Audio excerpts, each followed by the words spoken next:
Hey authors, welcome back to 3rd grade online with Ms. Nazaripour. Today in writing we are returning to working on our poetry unit, and I just wanted to remind you of the notes on poetry that we've taken over the course of this unit. Remember that the first thing we learned is that everyone can write poetry. Poetry makes the reader feel something, and that's the most important part of poetry, is that it triggers an emotional response. Whether the emotional response is love or humor, it makes the reader feel something. It sometimes rhymes and sometimes doesn't. I've received a few rhyming poems, which I'm very impressed by because I've never been able to write a rhyming poem in my life, so nice job. But they don't have to rhyme. Sometimes places words or letters in strange ways. Remember how we read the one about the umbrella that was actually shaped like an umbrella? And it uses sound words, onomatopoeia. Those are words like when a cat says meow. Meow was made to imitate a word. Today we're going to talk about another strategy that poets often use to help them make their reader make a picture in their head and have an emotional response. We're going to read the poem Autumn Leaves, and we're going to look for this new strategy as well as some onomatopoeia. So what you're going to need today for this lesson is your journal, if you have it, or a piece of paper that you would want to write your poem on. Remember, Audre Lorde said you could write a poem on anything. That's what makes it accessible. And then you will also need something to write with. So go grab what you need and we'll read this poem, Autumn Leaves, together. Okay, 3rd graders, here's the poem we're going to read today. It is called Autumn Leaves, written by Eve Merriam. Now, the first time I read through the poem, all you have to do is close your eyes and think about the poem and think about what is happening in the poem so you can visualize. So as I read, you close your eyes. When you close your eyes, you visualize. Down, down, down, red, yellow, brown. Autumn leaves tumble down. Autumn leaves bumble down. Flaking and shaking, tumble down, leaves. Skittery, flittery, rustle by, hustle by. Crackle and crunch in a snappity bunch. Run and catch, butterfly leaves, sailboat leaves, windstorm leaves. Can you catch them? Swoop, scoop, pile them up in a stompy pile and jump, jump, jump. Okay, 3rd graders, what's happening in this poem? Go ahead and say it out loud like I was sitting next to you in class.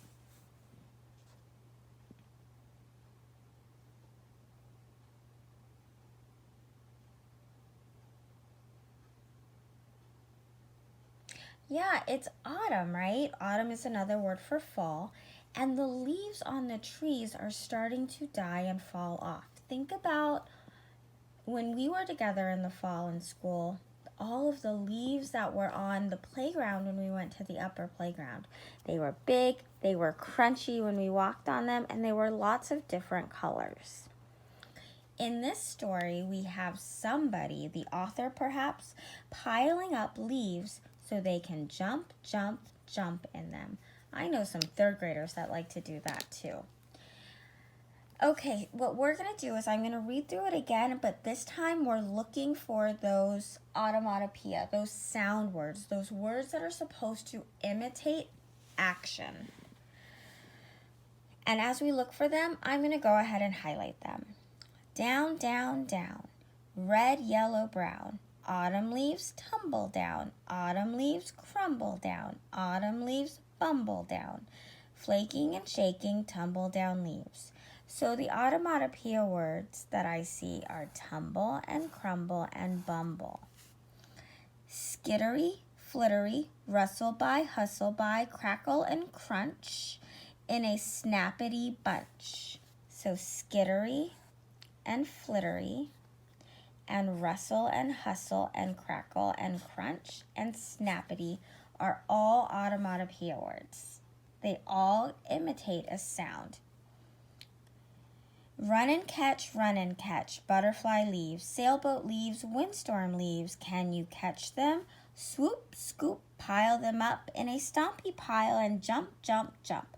So the only onomatopoeia words I see there are swoop and scoop. All right, third graders, now I want you to pay attention to another thing that the author is doing in this poem. I'm going to read one section to you, and you tell me what you notice. Autumn leaves tumble down, autumn leaves crumble down, autumn leaves bumble down, flaking and shaking tumble down leaves. Did you notice anything? Go ahead and say out loud what you noticed.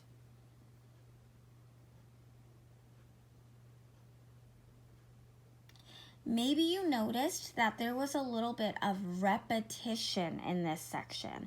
Repetition is when the author repeats themselves. Can you see any time where the author has repeated themselves? Autumn, autumn, autumn. Can you see anywhere else the author has repeated herself? Down, down, down, down. In fact, third graders, look, down, down, down. So why is the author repeating down 6 times? And why did the author do this? Remember, we said sometimes an author will place words or letters in strange ways. This is not a sentence. A sentence would go this way. Why did they staircase the downs? Go ahead and say it out loud like we were sitting next to each other. Yeah, the author is trying to imitate what it sounds like and feels like and what you see when leaves are falling off the tree. They go down, down, down, down, down, down in the autumn. Okay, let's go down to the rest of the poem and see any other places where the author might be using repetition or repeating herself. Skittery, flittery, rustle by, hustle by, crackle and crunch in a snappity bunch. Run and catch, butterfly leaves, sailboat leaves, windstorm leaves. Can you catch them? Notice anywhere else that the poet is repeating herself. Yeah, I see right here the author says twice, run and catch, run and catch. Can't you see a little kid running and trying to catch the leaves? Speaking of leaves, she repeats leaves 1, 2, 3 times. Swoop, scoop, pile them up in a stompy pile and jump, jump, jump. Repetition, jump, jump, jump. So in this poem, the author used 2 strategies. She used a lot of sound words to help us know what it sounds like when whoever this person is, this kid, is running and jumping and crunching and munching the leaves. She used a lot of those sound words. She also used a lot of repetition to really make us feel like we were watching leaves fall down from the trees. Okay, third graders, I went ahead and added to our notes on poetry chart that the poets often use repetition, and repetition is where authors repeat words and phrases, like we saw in the poem Autumn Leaves. Today, when you're doing your writing, think about is using repetition to really make the poem come alive and have an emotional effect on your audience, what you want to do. That's a good strategy should you want to choose to use it. But your job for today, third graders, is to either work on a poem that you started yesterday. You can go back and add some words for repetition. You can go back to a poem and add some onomatopoeia, or you can just finish a poem that you already started. Your next option is to start a new poem. Remember that